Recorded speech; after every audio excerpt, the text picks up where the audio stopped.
More now on that unfolding emergency throughout Victoria. There are now 18 flood warnings across the state. This is a massive story. More than 200,000 homes are without power. That's only a couple of hours for that water to keep rising, and the rain is still falling. They're expecting another 40 mils here today with more rain into tomorrow. So there really isn't any reprieve on its way. Good evening. Mother Nature wasn't messing around when she roared across Victoria in the middle of the night. This was the moment an east coast low cut a destructive path from Traralgon through the Dandenongs to Trentham. In its wake, fallen trees that shattered homes and dreams and left hundreds of thousands without power.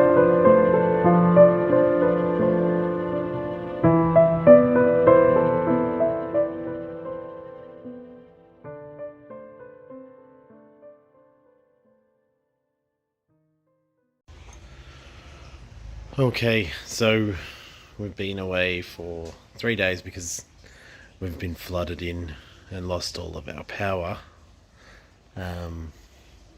which it came back on last night, which is good.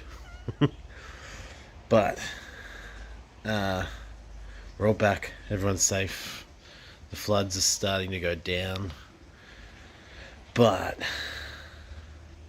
the fish room pretty much didn't make it.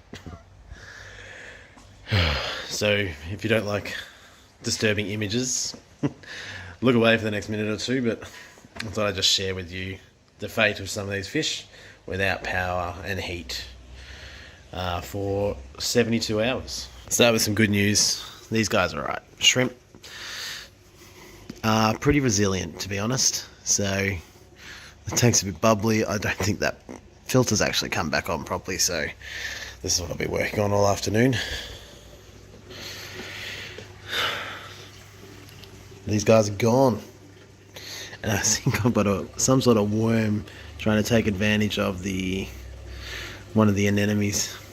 They're shrunken and tiny. I'm gonna try and put them back up on the rocks and see if they can come back. This is okay.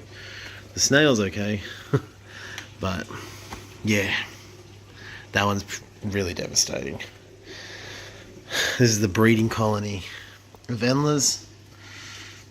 They're pretty much gone. There is some movement up here, so we haven't lost all of them, but I'll fish them all out. This was going to be the video this week to reveal the new fish being added, but they're gone too. I added shrimp as well. They are still in here, and yeah, there's some, oh yeah, I was going to say I haven't seen the Ottos yet, but it doesn't look like he made it either.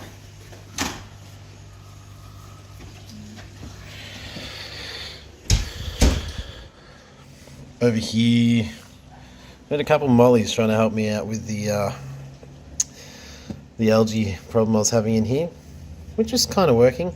Oh, good.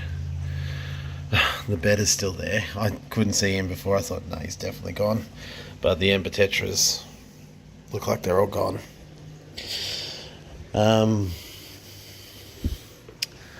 moved some Crebenses in here to free up some tank space. All the cribs are dead. A lot of the stuff survived in here because it is a colder water tank anyway. But one of my favourite fish, gone.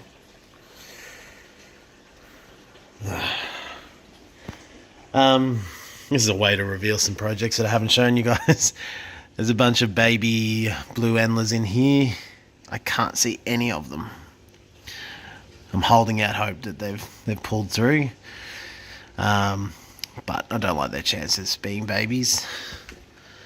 And I can't see any of the rasboras in here, but all the shrimp seem pretty fine. So inside we had the dwarf neon rainbows. They are not as bad as it could have been. I had 7 in there and I can see 5. So yeah, it could have been a lot worse. Hopefully the other 2 are just sort of hiding and I just can't see them at the moment because we just got home.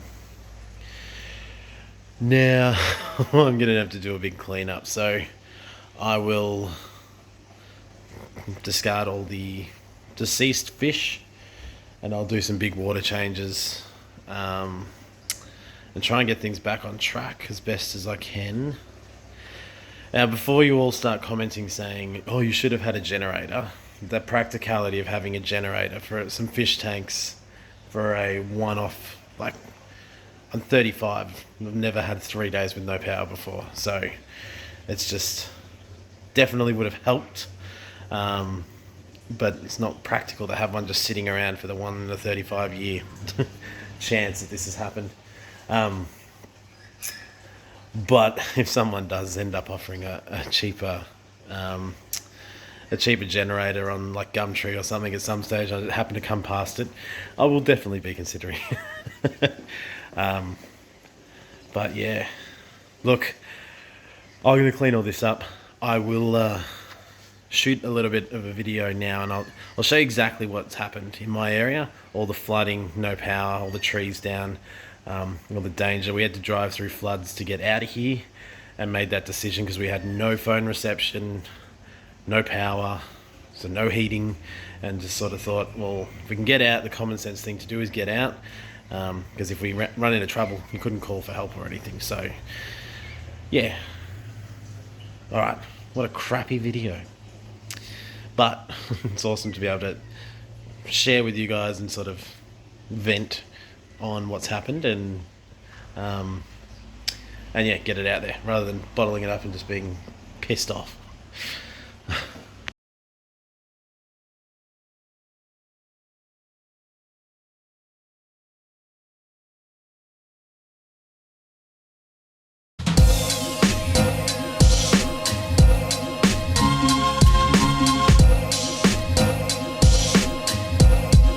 What a wonderful world.